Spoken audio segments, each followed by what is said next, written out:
Voyons maintenant comment faire un diagramme de quartile.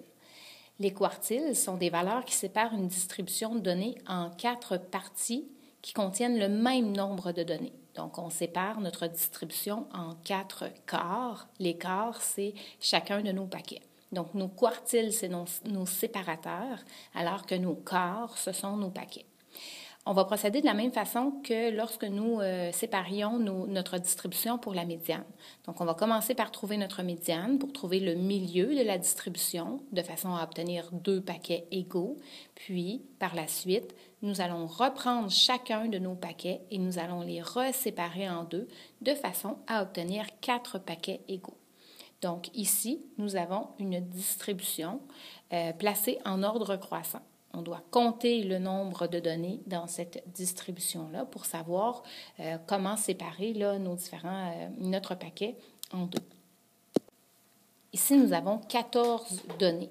Donc, si j'ai 14 données que je veux séparer en 2 paquets, j'aurai besoin de 2 paquets de 7. Donc, 1, 2, 3, 4, 5, 6, 7. Je vais séparer mon premier paquet ici.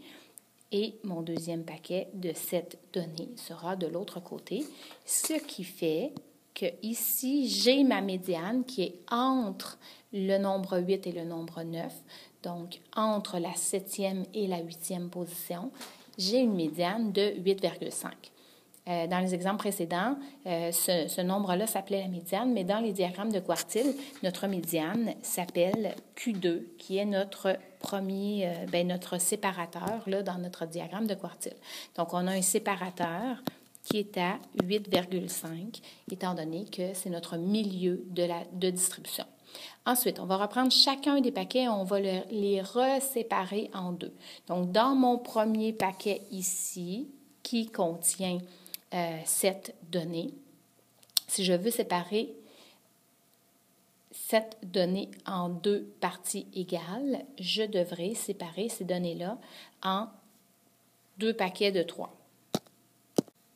Donc, un premier paquet de 3 ici, un autre paquet de 3 ici, ce qui me donne une valeur ici qui est au milieu toute seule. Et cette valeur-là, ça va être notre séparateur Q1. Donc, le Q1 ici est égal à 5, étant donné que ça tombe directement sur une valeur.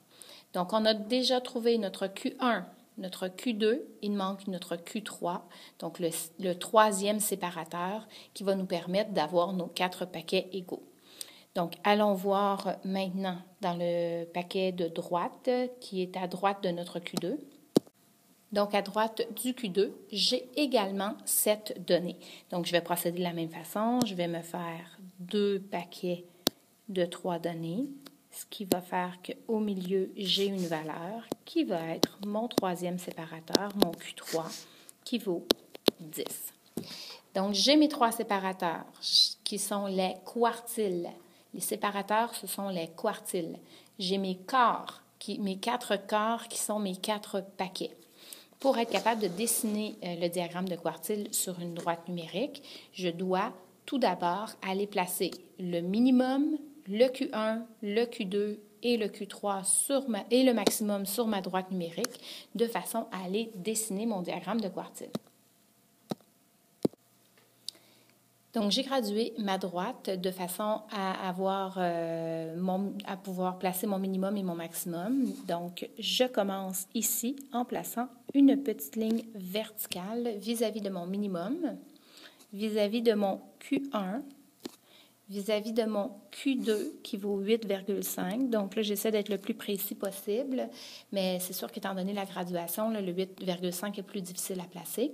Ensuite, je vais aller placer mon Q3 qui vaut 10 et mon maximum qui est à 22.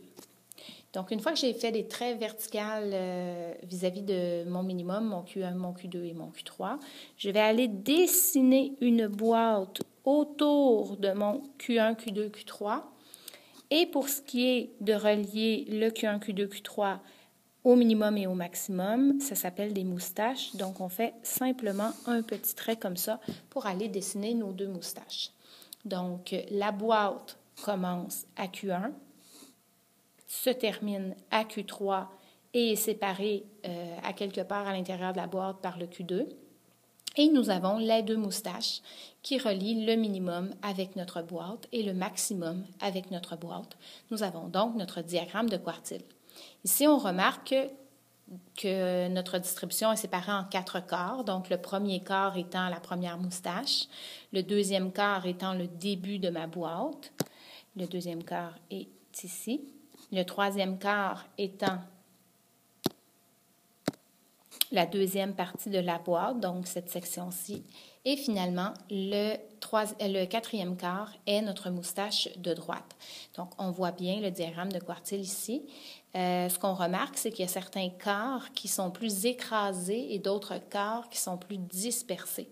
Ça ne signifie pas qu'il y a plus de personnes dans un quart que dans l'autre. Donc, si on regarde notre troisième et notre quatrième quart, le troisième quart qui est en rouge ici, est beaucoup plus écrasé. Ça ne signifie pas qu'il y a moins de personnes dans notre troisième quart. Ça signifie simplement que les réponses que m'ont données les personnes dans ce troisième quart, les réponses sont plus rapprochées les unes des autres, alors que les réponses des gens du quatrième quart sont plus différentes les unes des autres, sont plus écartées les unes des autres. Donc, c'est pour ça que notre quatrième quart est beaucoup plus long que notre troisième quart.